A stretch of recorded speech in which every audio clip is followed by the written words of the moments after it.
Hello students, good morning all of you. देखिए, आज के इस वीडियो में हम लोग बात करने वाले हैं। पिछली क्लास में तो हमने बात करी थी इनडायरेक्ट जीन ट्रांसफ़र की। आज हम लोग बात करेंगे डायरेक्ट जीन ट्रांसफ़र की, कि जीन का ट्रांसफ़र डायरेक्टली किस टाइप से किया जाता है। तो वो डायरेक्टली जीन ट्रांसफ़र के हम लोग डिस्कस करने वाले हैं। देखिए, सबसे पहले यहाँ पर हम लोग बात करें तो डायरेक्ट जीन ट्रांसफ़र जो होता है वो डायरेक्ट जीन ट्रांसफ़र के लिए किन कंडीशंस में डायरेक्ट जीन ट्रांसफ़र किया जाता है। ऐसा जीन ट्रांसफ़र जिसके अंदर बायोटिक फैक्टर्स जो होते हैं वो बायोटिक फैक्टर्स पार्टिसिपेट नहीं करते हैं, वो डायरेक्ट जीन ट्रांसफ़र कहलाता है। मतलब जिसके अंदर किसी भी टाइप के जो बायोटिक फैक्टर्स हैं उनका यूज़ नहीं किया जाता है, वो gene transfer biotic gene transfer कहलाता है। जैसे बैक्टीरिया हैं या और कोई ऑर्गेनिज्म है, उनका यूज़ जब जीन ट्रांसफ़र के लिए नहीं किया जाता है तो उसको direct gene transfer direct gene transfer कहा जाता है। तो ये जो जीन ट्रांसफ़र किया जा रहा है ये किन कंडीशंस में किया जा रहा है, इनडायरेक्ट क्यों नहीं किया जा रहा। आप लोगों को पता है कि एग्रोबैक्टीरियम जो होता है वो एग्रोबैक्टीरियम ओनली और ओनली डाइकॉट प्लांट्स के अंदर इन्फेक्शन करता है। मोनोकॉट प्लांट्स की अगर बात करें तो मोनोकॉट प्लांट्स के अंदर ये इन्फेक्शन नहीं करता। तो इन्फेक्शन नहीं करने के कारण अब इसमें एग्रोबैक्टीरियम के थ्रू जीन ट्रांसफ़र मोनोकॉट में नहीं करा सकते, डाइकॉट में तो करा सकते हैं, लेकिन मोनोकॉट में जीन ट्रांसफ़र जो है वो एग्रोबैक्टीरियम के थ्रू नहीं करा सकते, because it is not infected the monocot plants, it is specific for only dicot plants. ये केवल डाइकॉट प्लांट्स के अंदर इन्फेक्शन करता है एग्रोबैक्टीरियम, जबकि मोनोकॉट में इन्फेक्शन नहीं करता। सो इसके थ्रू हम लोग जीन ट्रांसफ़र नहीं करा सकते। तो इसके लिए क्या किया जाता है, कुछ एक मेथड्स जो हैं वो यूज़ में लिए जाते हैं। कौन कौन से मेथड हैं, जैसे फर्स्ट अगर मैं बात करूं तो वो है chemical methods. Chemical methods of gene transfer. तो यहाँ पर हम लोग डिस्कस करें तो देखिए, केमिकल मेथड्स के फॉर्म में क्या है, कुछ एक केमिकल्स होते हैं जिनका यूज़ जीन ट्रांसफ़र के लिए किया जाता है, और इन केमिकल्स के थ्रू जीन का ट्रांसफ़र किसी होस्ट सेल के अंदर या किसी प्लांट के अंदर कर दिया जाता है। तो इस प्रकार के जो केमिकल मेथड है, इस केमिकल मेथड में किस किस का यूज़ किया जाता है। सबसे पहली अगर मैं बात करूं तो यहाँ पर पीईजी का फुल फॉर्म होता है पॉली एथाइलिन ग्लाइकॉल। तो पीईजी का यूज़ किया जाता है as a chemical for gene transfer. Second अगर मैं बात करूं तो PVA poly vinyl alcohol, polyvinyl alcohol का यूज़ किया जाता है। थर्ड अगर बात करें तो कैल्शियम फॉस्फेट जो है, उस कैल्शियम फॉस्फेट का यूज़ किया जाता है जीन ट्रांसफ़र के लिए। सबसे पहले मैं यहाँ पर डिस्कस कर रहा हूँ पीईजी डिपेंडेंट जीन ट्रांसफ़र। तो पॉलीइथाइलिन ग्लाइकोल किस प्रकार से जीन ट्रांसफ़र में हेल्प करता है, इसके बारे में हम लोग बात करेंगे। देखिए, पीईजी जो होता है, एक हमारे पास में जैसे मान लीजिए कोई डिजायर्ड जीन है और उस डिजायर्ड जीन को हम लोग किसी प्लांट सेल के अंदर इंसर्ट करवा रहे हैं, किसी प्रोटोप्लास्ट के अंदर हम लोग उसको इंसर्ट करवाना चाह रहे हैं। तो प्रोटोप्लास्ट के अंदर इंसर्ट करवाने के लिए ये जो पीईजी होता है ये क्या काम करता है, इस प्रोटोप्लास्ट को डीएनए के इंजेक्शन के लिए, मतलब अंदर लेने के लिए, डीएनए को अंदर ये इंसर्ट करवाने के लिए इस प्रोटोप्लास्ट को अडेप्ट करता है या प्रोटोप्लास्ट को सूटेबल बनाता है। किसके सूटेबल बनाता है कि ये जो डिजायर्ड डीएनए है वो इसके अंदर इंटर कर सके। ये काम कौन कर रहा है, पीईजी इंटर कर रहा है। तो इसके लिए क्या किया जाता है, कल्चर मीडियम के अंदर सबसे पहले ये जैसे कल्चर मीडियम है तो इस कल्चर मीडियम के अंदर प्रोटोप्लास्ट को डाल दिया जाता है, और प्रोटोप्लास्ट को डालने के बाद में कुछ टाइम बाद इस डीएनए को इसके अंदर डाल दिया जाता है और दोनों की को कल्चर करवाया जाता है, मतलब साथ साथ कल्चरिंग करवाई जाती है। इसके लगभग 15 से 20 मिनट बाद में क्या करते हैं, 15 से 20 मिनट बाद पीईजी जो है वो इस मीडियम में डाल दिया जाता है। तो पीईजी को जैसे ही इस मीडियम के अंदर डालेंगे तो ये डिजायर्ड डीएनए जो होगा ये इस प्रोटोप्लास्ट के अंदर इंसर्ट हो जाएगा। तो इस प्रकार से यहाँ पर इस जीन का डायरेक्ट ट्रांसफ़र हो गया इसके अंदर, डायरेक्टली ये चला गया इसके अंदर, कहीं पर भी किसी भी बायोटेक फैक्टर्स की ज़रूरत नहीं पड़ी। तो इसलिए इसको क्या कहेंगे, डायरेक्ट जीन ट्रांसफ़र कहेंगे। तो ये तो हो गया कौन सा, केमिकल मेथड। अगली अगर बात करें सेकंड बात तो वो है कौन सा, फिजिकल मेथड। तो डायरेक्ट जीन ट्रांसफ़र का एक मेथड है केमिकल मेथड, और दूसरा मेथड की अगर बात करें तो दूसरा मेथड है physical method. Physical method of direct gene transfer.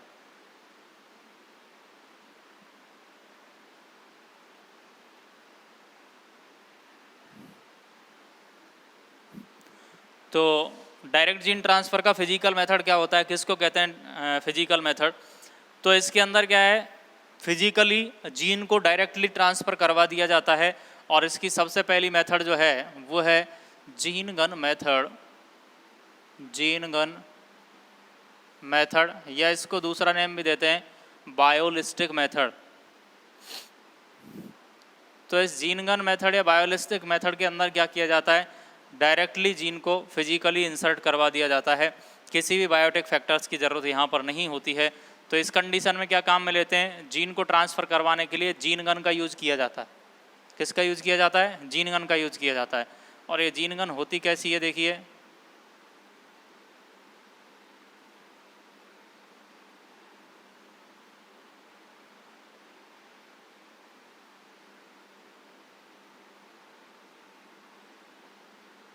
ये मैं बना रहा हूँ gene gun.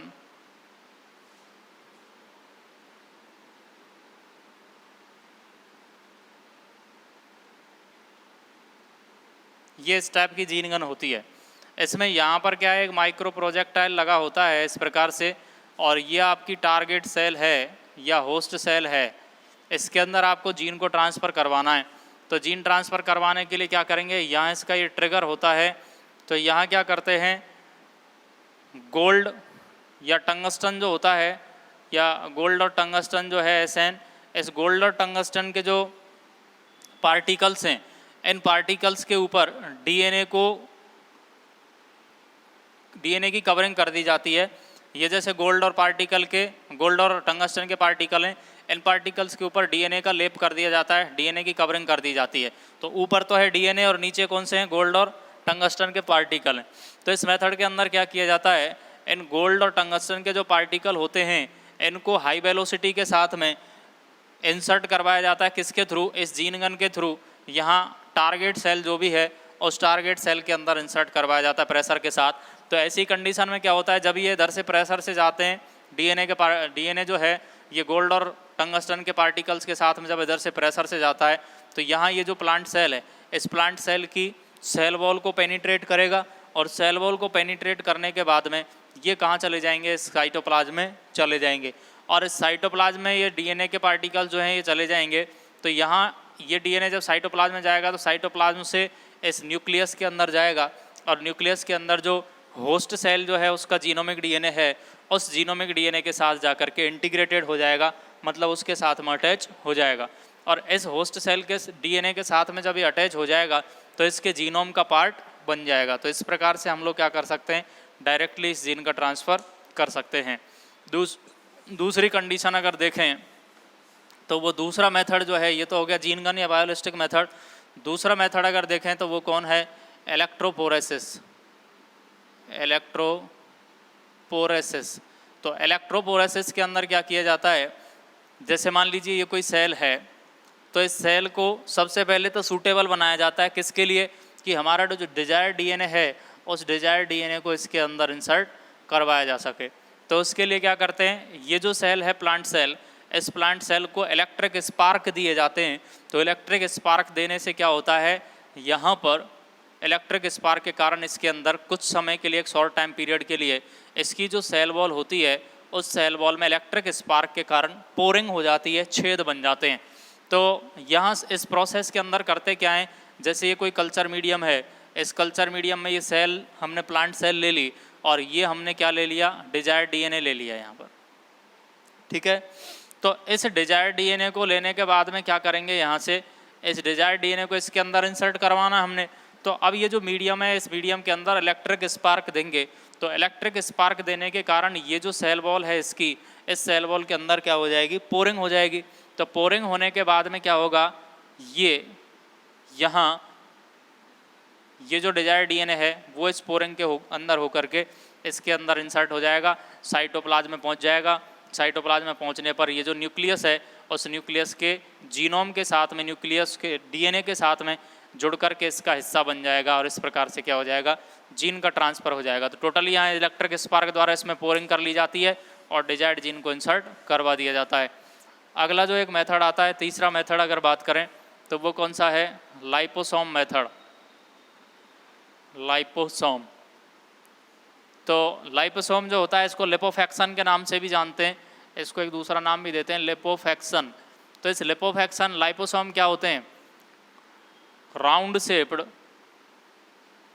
Shaped lipid granule जो होते हैं, और राउंड शेप्ड लिपिड ग्रेन्यूल्स को क्या कहा जाता है, लाइपोसोम कहते हैं।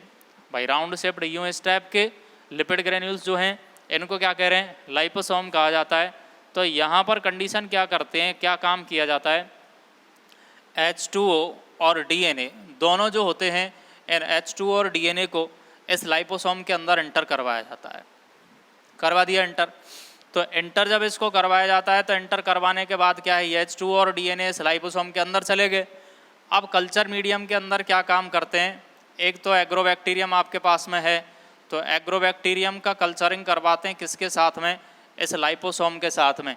ये जो एग्रोबैक्टीरियम है और ये लाइपोसोम है, लाइपोसोम में क्या आपका डिजायर्ड DNA और वाटर है। तो ये क्या करेगा, ये लाइपोसोम इसके साथ में अटैच हो जाएगा एग्रोबैक्टीरियम के साथ में कल्चर मीडियम में, और कॉन्जुगेशन मेथड द्वारा क्या होगा, ये लाइपोसोम तो अलग हो जाएगा और लाइपोसोम के अलग होने के बाद में ये डिजायर्ड DNA जो होगा वो इस एग्रोबैक्टीरियम के अंदर एंटर कर जाएगा। तो एग्रोबैक्टीरियम के अंदर जब एंटर कर जाएगा तो इस प्रकार से एग्रोबैक्टीरियम जो है उस एग्रोबैक्टीरियम से इन्फेक्शन करवा देंगे आगे चल के। भाई ये मॉडिफाइड हो गया एग्रोबैक्टीरियम, तो इस एग्रोबैक्टीरियम के द्वारा इन्फेक्शन करवा देंगे, किसके अंदर इन्फेक्शन करवा देंगे, प्लांट सेल के अंदर इन्फेक्शन करवा देंगे। तो इस प्रकार से जीन का क्या हो जाएगा, ट्रांसफ़र हो जाएगा। एक अगला मेथड है फोर्थ मेथड, और उस फोर्थ मेथड को कहा जाता है micro injection method. Micro injection method. तो माइक्रो इंजेक्शन मेथड के अंदर क्या काम किया जाता है, जैसे मान लीजिए ये कोई सेल है, प्लांट सेल, इस प्लांट सेल के अंदर जीन का ट्रांसफ़र करवाना है, तो जीन ट्रांसफ़र करवाने के लिए क्या करते हैं, एक माइक्रो इंजेक्शन का यूज़ किया जाता है। इंजेक्शन का यूज़ किस लिए कर रहे हैं, ये माइक्रो इंजेक्शन है। तो इस माइक्रो इंजेक्शन की जो ये निडल है ये किसकी बनी होती है, ग्लास की बनी होती है। तो यहाँ इस इंजेक्शन के अंदर डिजायर्ड DNA भर लिया जाता है, और इस डिजायर्ड DNA को भरने के बाद इस इंजेक्शन को से इस सेल को इंजेक्ट करवा दिया जाता है। तो डायरेक्टली ये जो आपका डिजायर्ड DNA है वो इस प्लांट सेल के अंदर इंटर कर जाएगा। तो ये जो मेथड होती है वो क्या कहलाती है, माइक्रो इंजेक्शन मेथड कहलाती है। अब देखिए ये तो आपके मेथड्स हो गए। इसके बाद हम लोग अगर मॉडिफाइड प्लांट्स की अगर बात करें तो मॉडिफाइड प्लांट्स की, जेनेटिकली मॉडिफाइड जो प्लांट्स हैं उन मॉडिफाइड प्लांट्स की आइडेंटिफिकेशन कैसे करेंगे। तो सबसे पहली बात, प्लाज्मिड जो होता है, प्लाज्मिड में क्या पाए जाते हैं, मार्कर जीन्स की प्रेजेंस होती है। तो मार्कर जीन कौन कौन से, जैसे AMPR और TETR, ये किसके फॉर्म में जाने जाते हैं, मार्कर जीन के फॉर्म में जाने जाते हैं। तो ये मार्कर जीन की प्रेजेंस के आधार पर हम लोग क्या कर सकते हैं, मॉडिफाइड और नॉन मॉडिफाइड जो हैं उन मॉडिफाइड और नॉन मॉडिफाइड दोनों का क्या कर सकते हैं, आइडेंटिफिकेशन हम लोग कर सकते हैं। समझ में आ गई बात। तो इस प्रकार से क्या है, ये सारा का सारा जो प्रोसेस है ये किसका है, इस प्लाज्मिड से या प्लाज्मिड के द्वारा जो मॉडिफाइड और नॉन मॉडिफाइड हैं उन प्लांट्स के सिलेक्शन का है। अगली देखिए बात करें स्टेप्स ऑफ, सबसे पहले हम लोग बात करें ट्रांसजेनिक प्लांट, या इनको कहते हैं GM प्लांट्स की। तो ट्रांसजेनिक प्लांट या GM प्लांट किसको कहा जाता है, क्या है ये, G का मतलब होता है जेनेटिकली, M का मतलब होता है मॉडिफाइड। तो जेनेटिकली अगर प्लांट्स के अंदर मॉडिफिकेशन कर दिया जाए तो उनको किस नाम से जाना जाता है, GM प्लांट्स के नाम से जाना जाता है। अब यहाँ पर देखिए ट्रांसजेनिक प्लांट किसको कहते हैं, ऐसे प्लांट जिनके अंदर किसी फॉरेन DNA को इंसर्ट करवा दिया जाता है। तो उस फॉरेन DNA को इंसर्ट करवाने के बाद इसकी जो जेनेटिक स्ट्रक्चर है उस जेनेटिक स्ट्रक्चर में चेंजेज आ जाते हैं, और जेनेटिक स्ट्रक्चर में चेंज आने के बाद जो प्लांट बनेगा उसको क्या कहेंगे, ट्रांसजेनिक प्लांट या GM प्लांट कहेंगे। स्टेप्स की अगर बात करें ट्रांसजेनिक प्लांट्स के फॉर्मेशन के स्टेप्स कौन कौन से हैं, तो सबसे पहले हम लोग क्या करते हैं स्टेप्स के अंदर आइडेंटिफिकेशन ऑफ डिजायर्ड जीन। कैसे बनाएंगे transgenic plant? Identification of desired gene. सबसे पहले डिजायर्ड जीन का क्या करेंगे? आइडेंटिफिकेशन करेंगे। आइडेंटिफिकेशन करने के बाद selection of best cloning vector, selection of best cloning vector. तो बेस्ट क्लोनिंग वेक्टर का क्या कर लेंगे? सिलेक्शन कर लेंगे। सिलेक्शन करने के बाद में इन दोनों को ऐड करेंगे और उसके बाद में फॉर्मेशन होगा किसका? आरडीएनए का। तो insertion of rDNA, insertion of rDNA into agrobacterium.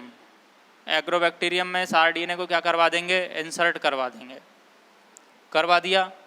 Insert करवाने के बाद में क्या करेंगे? आइडेंटिफिकेशन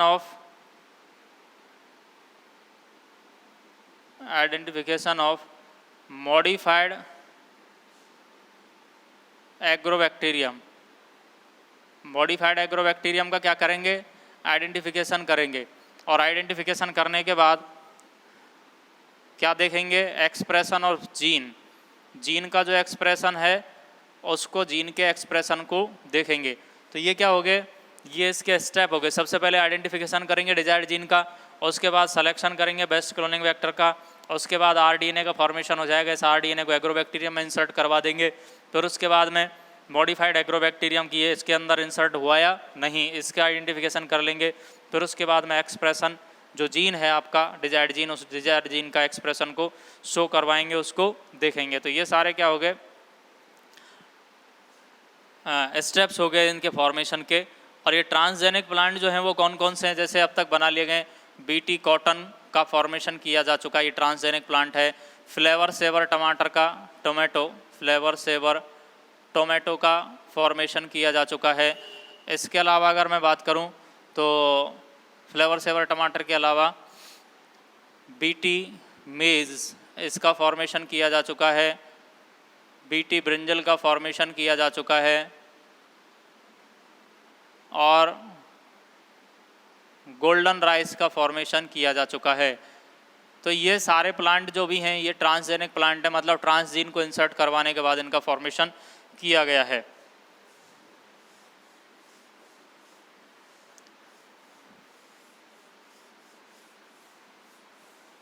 अगली कंडीशन में बात करें तो देखिए न्यू टॉपिक है अप्रोचेज एंड सिग्निफिकेंस ऑफ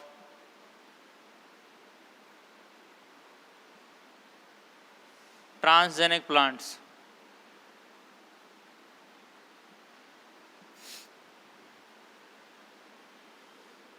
ठीक है, तो इसके अप्रोचेज क्या हैं? सबसे पहली अगर बात करें तो insect resistance, insect resistance. Transgenic plant से इंसेक्ट रेसिस्टेंस क्रिएट की जा सकती है। कैसे क्रिएट की जा सकती है? जैसे एक बीटी बैक्टीरिया होता है, तो ये बीटी बैक्टीरिया जो है, इस बीटी बैक्टीरिया के द्वारा प्लांट्स के अंदर इंसेक्ट के अगेंस्ट रेसिस्टेंस क्रिएट की जा सकती है। इंसेक्ट को ख़त्म करने की जो प्रोसेस है या कैपेसिटी है उसको क्या है? इंसेक्ट रेसिस्टेंस के नाम से जाना जाता है। तो एक बैक्टीरिया होता है जिसको कहते हैं बीटी बैक्टीरिया। ये बीटी बैक्टीरिया प्राप्त किससे किया जाता है? एक बैक्टीरिया जिसका नाम बीटी बैक्टीरिया को बीटी बैक्टीरिया नाम क्यों दिया गया? इसका फुल फॉर्म है बैसिलस थ्रूजेंसिस। तो इंसेक्ट रेसिस्टेंस किस टाइप से क्रिएट की जाती है? ये बैसिलस थ्रूजेंसिस एक बैक्टीरिया है जिसको बीटी बैक्टीरिया, B4B यहाँ से ले लिया और T यहाँ से ले लिया, बीटी बैक्टीरिया के नाम से भी जाना जाता है। इस बीटी बैक्टीरिया से एक जीन प्राप्त किया जाता है जिसको कहा जाता है बीटी जीन। इसको दूसरा नाम भी दिया जाता है क्राई जीन। इसको क्राई जीन नाम क्यों देते हैं? क्योंकि ये जो जीन होता है ये क्राई प्रोटीन का फॉर्मेशन करता है। कौन सी प्रोटीन का फॉर्मेशन करता है? क्राई प्रोटीन का फॉर्मेशन करता है। और ये क्राई प्रोटीन जो होती है वो टॉक्सिक नेचर की होती है। कौन से नेचर की है? टॉक्सिक नेचर की। तो अगर ऐसा काम कर दिया जाए कि इस बीटी जीन को किसी, जनरली अगर देखें तो एक बीटी कॉटन प्लांट बनाया गया था, बीटी कॉटन, कौन से जीन को इंसर्ट करवा करके? बीटी जीन को। तो कॉटन जो है उस कॉटन के अंदर ये किसके लिए रेसिस्टेंस शो करती है, एक बॉल वर्म नाम का एक इंसेक्ट होता है। ये बॉल वर्म क्या करता है, इस कॉटन की जो बॉल होती है उस बॉल में पोरिंग कर देता है, जिसके कारण ये इकोनॉमिकली इम्पोर्टेंट नहीं रहती है। तो इससे बॉल वर्म या इंसेक्ट से बचने के लिए क्या किया जाता है, इस कॉटन के अंदर बीटी जीन को इंसर्ट करवाया जाता है। और ये बीटी जीन जो होता है ये क्राई प्रोटीन का फॉर्मेशन करता है। और ये क्राई प्रोटीन जो होती है, याद रखना, बेसिक जो मीडियम होता है या एल्केलाइन मीडियम होता है, उस एल्केलाइन मीडियम के अंदर एक्टिवेट हो जाती है। तो यहाँ पर जब इस जीन को आपने इस कॉटन के अंदर इंसर्ट करवा दिया तो जैसे ही ये बॉल वर्म बॉल को खाएगा तो बॉल को खाने के बाद ये क्राई प्रोटीन जो होगी ये कहाँ चली जाएगी, इसकी एलिमेंट्री कैनाल में चली जाएगी। और एलिमेंट्री कैनाल में जाने के बाद एल्केलाइन जो मीडियम होगा उसका, उस एल्केलाइन मीडियम में जा कर के ये प्रोटीन क्राई प्रोटीन एक्टिवेट हो जाएगी और उसकी एलिमेंट्री कैनाल में पोरिंग कर देगी, जिसके कारण छेद होने के कारण उस जो इंसेक्ट है बॉल वर्म, उस इंसेक्ट की डेथ हो जाएगी। तो इस प्रकार से क्या कर सकते हैं, इन इंसेक्ट के अगेंस्ट रेसिस्टेंस क्रिएट कर सकते हैं। किसके द्वारा कर सकते हैं, इन जीन को इंसर्ट करवा करके। तो बीटी जीन जो होता है वो इंसेक्ट रेसिस्टेंस पैदा करने में हेल्प करता है। इसके अलावा मैं बात करूँ तो देखिए कौन कौन से ऐसे जीन हैं जो कॉटन के अंदर इंसेक्ट रेसिस्टेंस क्रिएट करते हैं। क्राई वन AC और क्राई सेकंड AB, ये दो जीन जो हैं इंपॉर्टेंट हैं, याद रखना। क्राई फर्स्ट AC और क्राई सेकंड AB, ये दोनों जीन क्या करते हैं, इंसेक्ट रेसिस्टेंस पैदा करने का काम करते हैं। तो इस प्रकार से तो ये तो हो गई इंसेक्ट रेसिस्टेंस। अगली अगर बात करें तो देखिए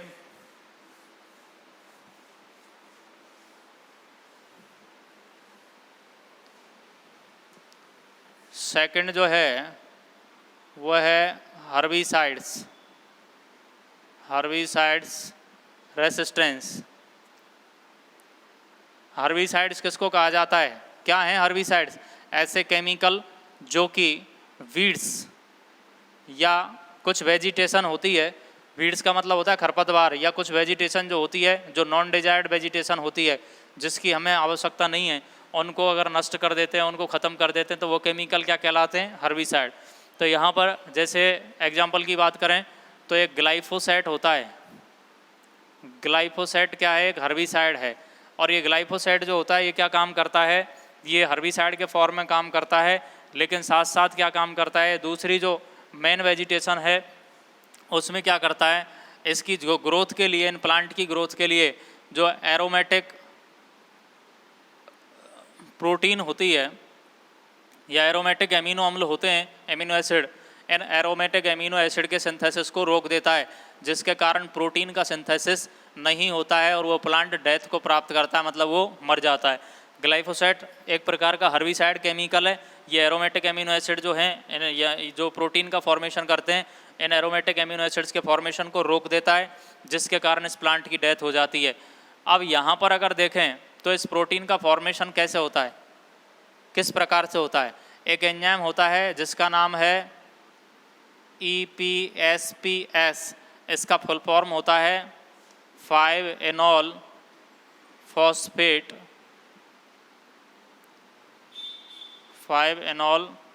फॉस्फेट सिकीमेट 3 सिंथेज, ये नाम है इसका, किसका, EPS का। ये क्या एक टाइप का एंजाइम है, क्या ये एंजाइम है। और ये एंजाइम क्या काम करता है, ये एंजाइम इस एरोमेटिक एमिनो एसिड का फॉर्मेशन को इंड्यूस करता है। लेकिन यहाँ पर क्या है, ये ग्लाइफोसेट क्या काम करता है, इस EPSPS को इनहिबिट करता है, रोक देता है, जिसके कारण एरोमेटिक एमिनो एसिड का फॉर्मेशन नहीं होता है। क्यों ना ऐसा काम कर दिया जाए, ऐसा जीन इंसर्ट करवा दिया जाए इन प्लांट्स के अंदर जो कि EPSPS जो एंजाइम है उसका फॉर्मेशन करे। उसका फॉर्मेशन करने के कारण क्या हो जाएगा, एरोमेटिक एमिनो एसिड्स का फॉर्मेशन होगा और ये प्लांट जो है वो हेल्दी तरीके से ग्रोथ करेगा। तो यहाँ पर क्या कर सकते हैं, इसके अंदर EPSPS एंजाइम का सिंथेसिस करने वाला ऐसा जीन इंसर्ट करवा दिया जाए अगर इन प्लांट्स के अगेंस्ट, तो क्या किया जा सकता है, ये जो हर्बिसाइड हैं ग्लाइफोसेट, उसके अगेंस्ट रेसिस्टेंस क्रिएट की जा सकती है। किसके द्वारा, इस जीन को इंसर्ट करवाने के द्वारा। अगला जो अप्रोचेज है वो कौन सी है, देखिए थर्ड जो है वो है मेल स्टेरिलिटी। मेल स्टेरिलिटी मतलब प्लांट्स के अंदर मेल स्टेरिलिटी क्रिएट की जा सकती है।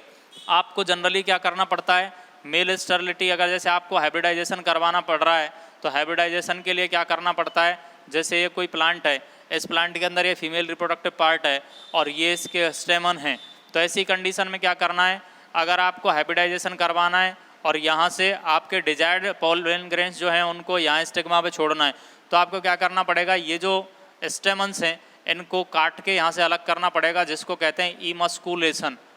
इमस्कुलेशन मतलब इन स्टेमन्स को बडिंग स्टेज में ही क्या है, काट करके अलग कर देना, इमस्कुलेशन कहलाता है। तो ये इमस्कुलेशन हम लोग यहाँ पर कर रहे हैं।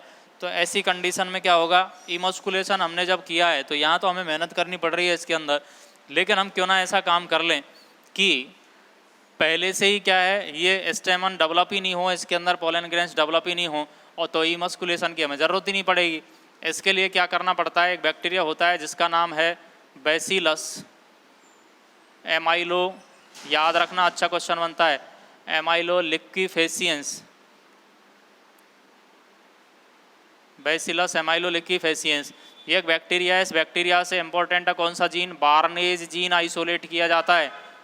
बार्नेज जीन किससे आइसोलेट किया जाता है, बैसिलस एमाइलो लिक्विफेसियंस बैक्टीरिया से आइसोलेट किया जाता है। इस जीन को अगर मान लीजिए हम लोग क्या करें, एग्रोबैक्टीरियम के अंदर इंसर्ट करवा दें, एग्रोबैक्टीरियम के अंदर इंसर्ट करवा दें, और एग्रोबैक्टीरियम का इन्फेक्शन किसके अंदर करवा दें, रेपसीड। रेपसीड का मतलब होता है तुरही।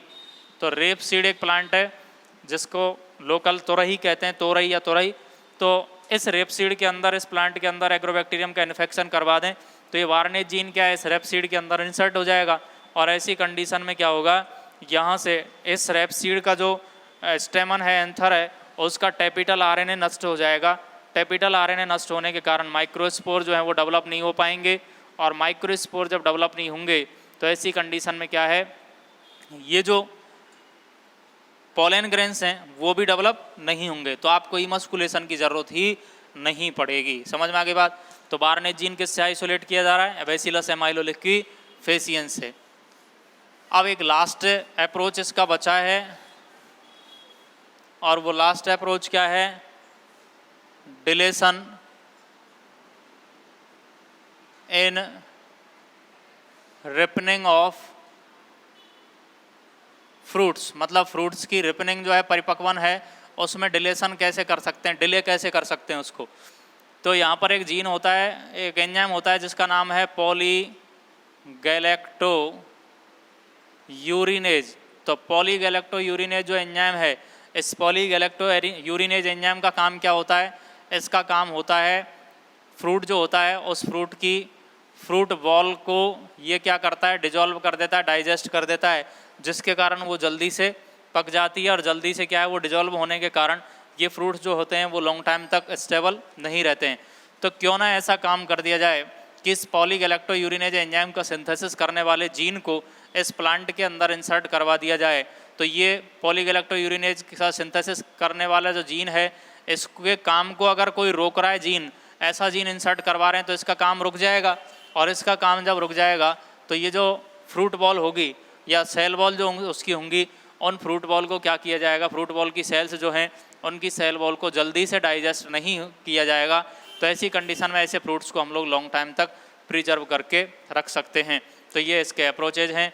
एक टर्म आती है इसके लिए GEAC, ये एक इंस्टीट्यूट है जिसका पूरा नाम है genetically engineering genetic engineering approval committee.